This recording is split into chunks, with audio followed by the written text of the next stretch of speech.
So, what if the universe kept a perfectly balanced, completely inescapable ledger of every favor you've ever given? Oh, like a cosmic balance sheet. Exactly. Every shortcut you've ever taken, every, secret resentment you've ever harbored. That would definitely change how you interact with people, right? Right.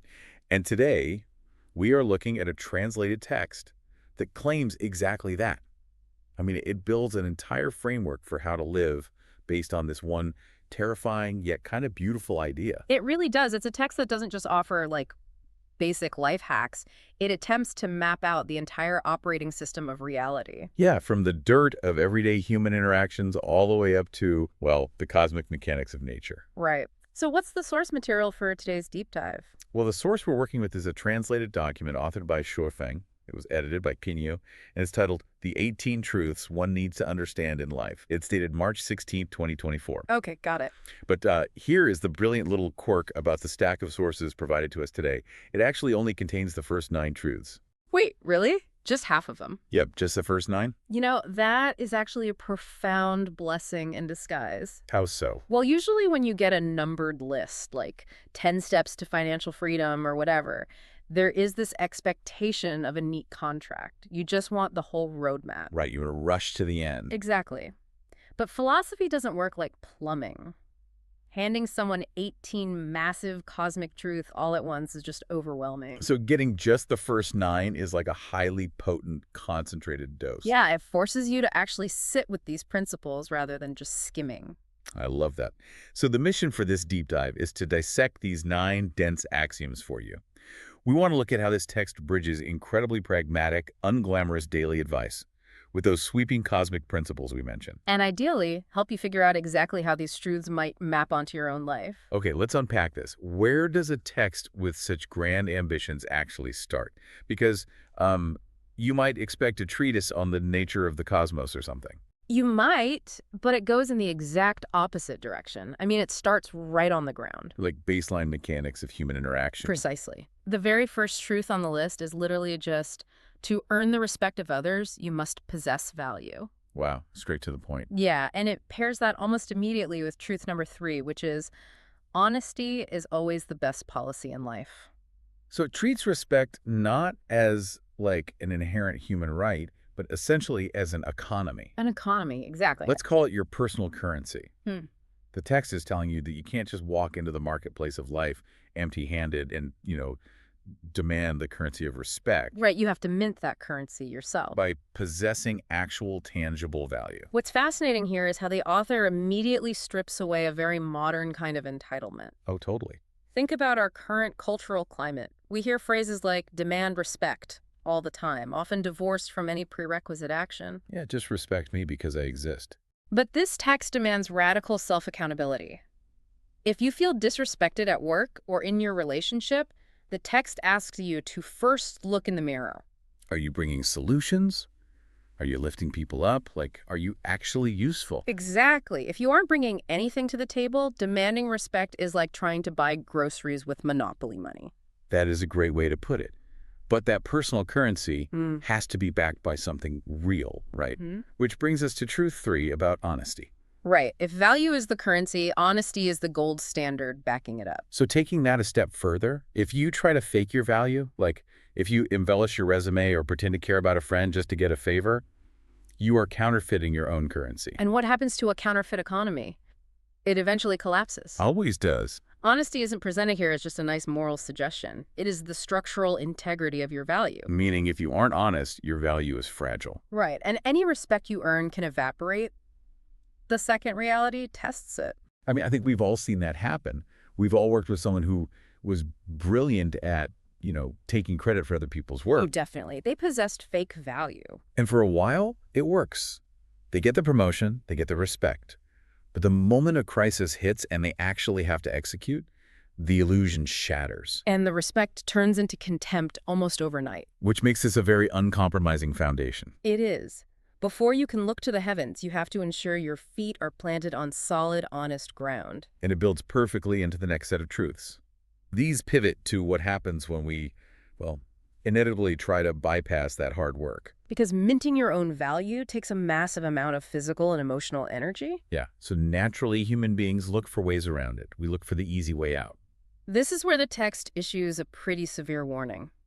Truth 2 states, as long as you desire to gain advantages without effort, you will inevitably fall into a trap. If not a human trap, then a devil's trap. Wait, let's pause on that terminology because it's intense. The devil's trap. Yeah, it's heavy. I can understand a human trap. Like if you're looking for a shortcut to wealth, you fall for a pyramid scheme or a crypto scam. Or an exploitative boss. Right. That's a human trap. Someone is actively preying on your desire for unearned advantage.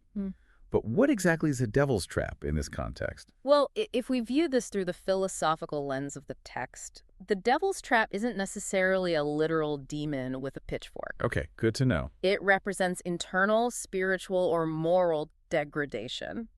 A human trap costs you your money or your time. A devil's trap costs you your humanity. Oh, wow. Yeah.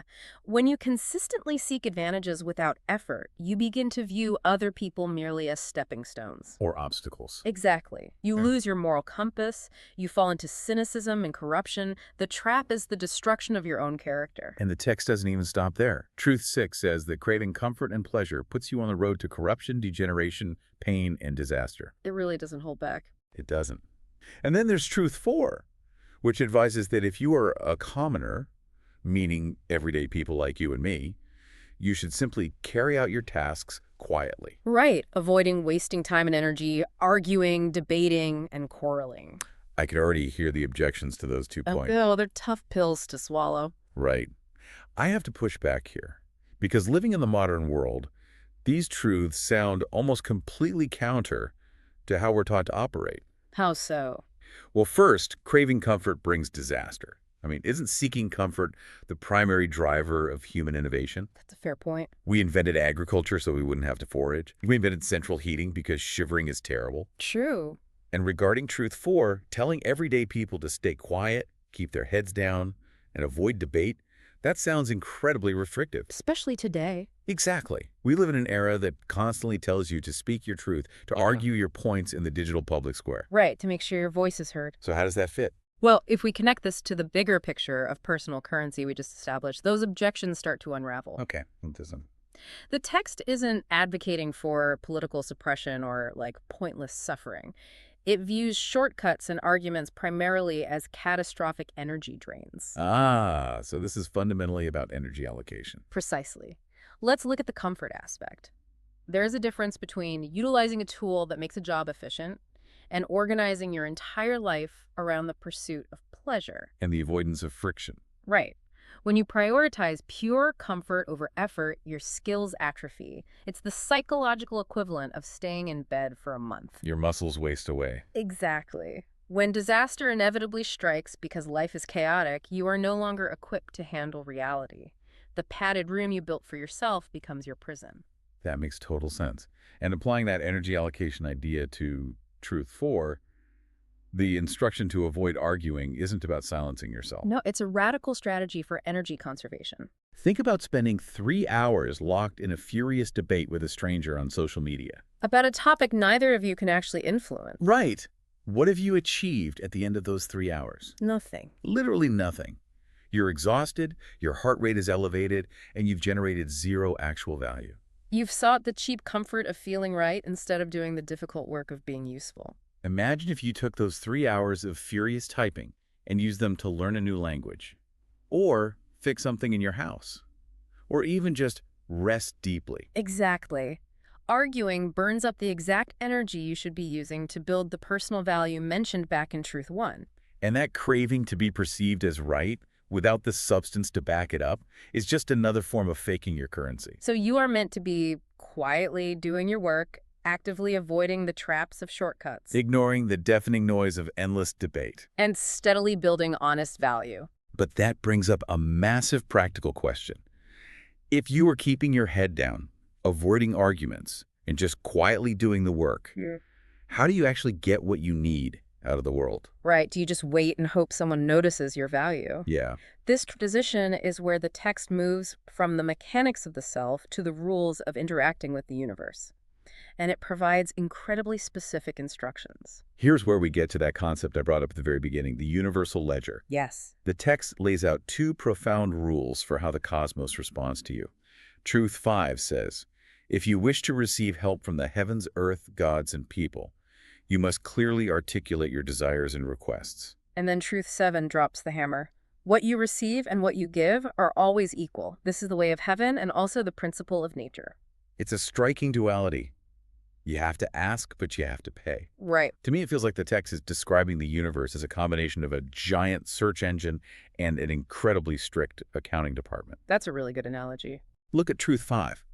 If you open a search engine and just stare at the blank bar, hoping the algorithm intuitively senses that you want to learn how to bake sourdough bread, you get zero results. You have to actually type the query. Exactly. The heavens, the earth, other people, they're the same way.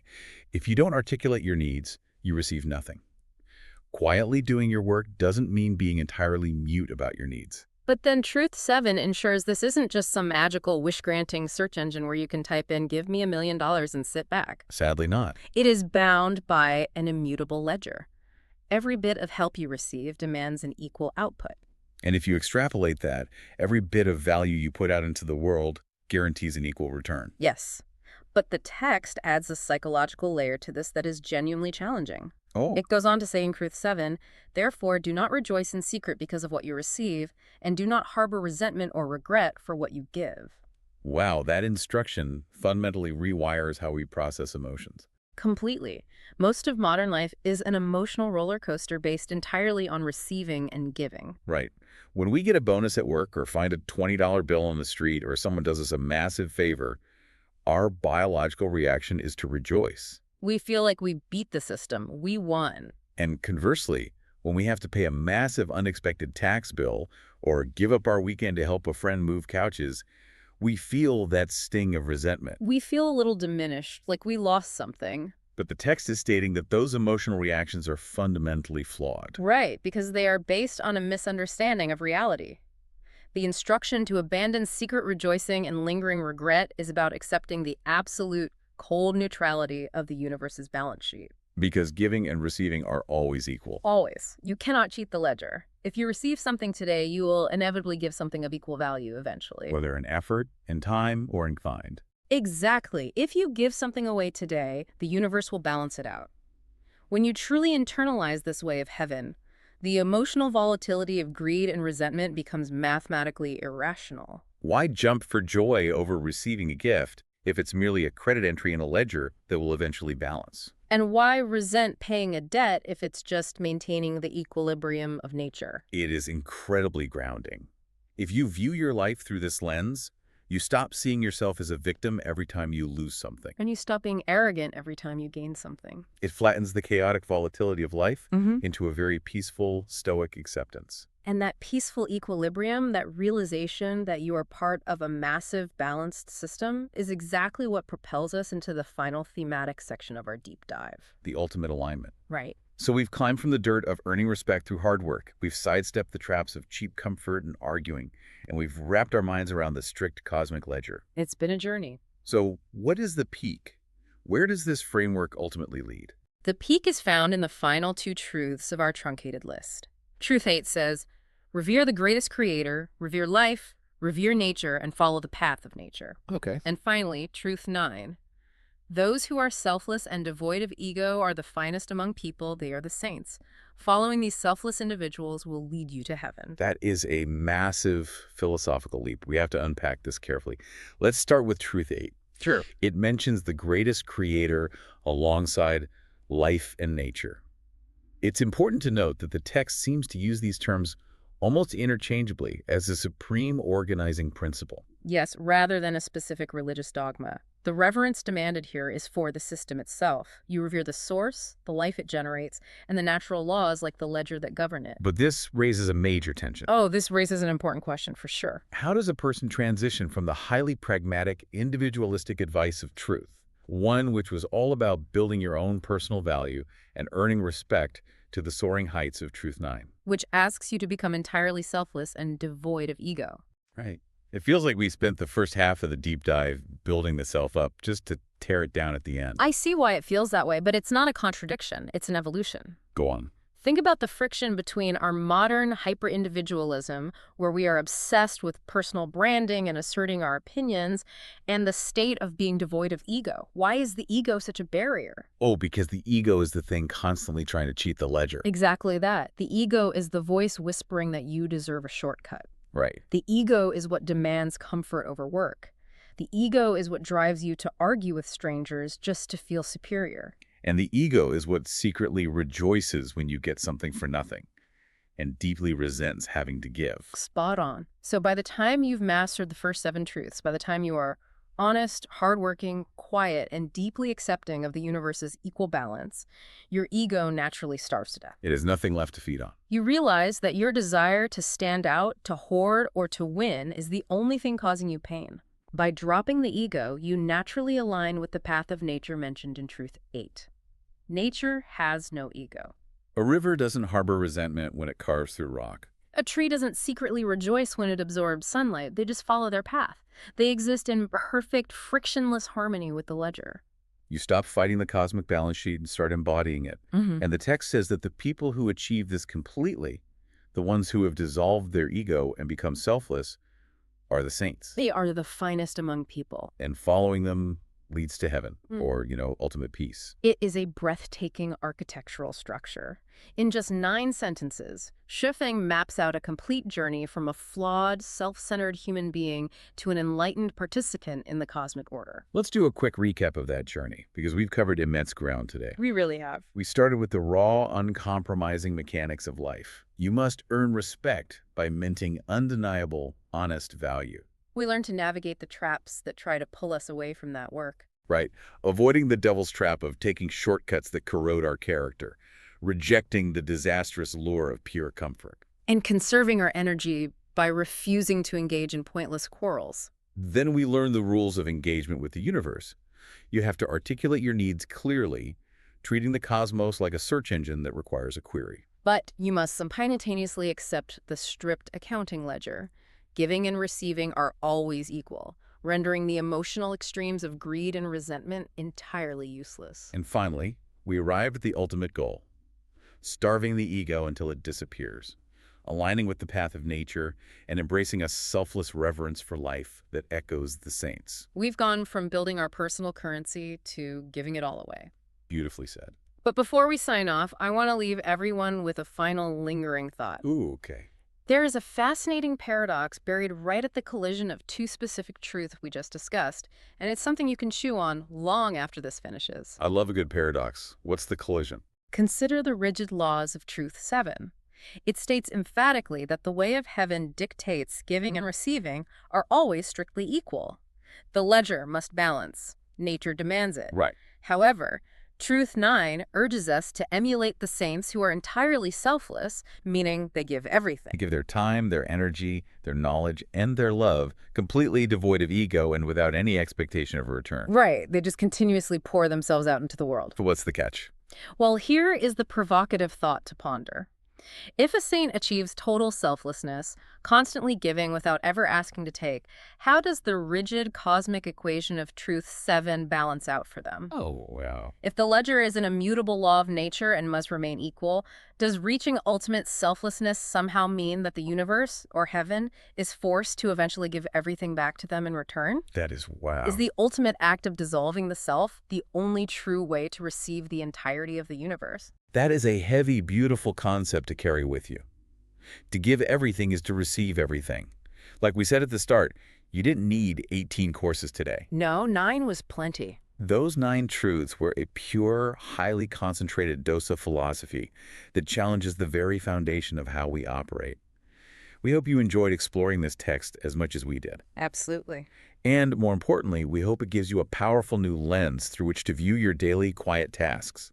Keep building that honest value, keep articulating your needs to the universe, and we'll catch you on the next deep dive.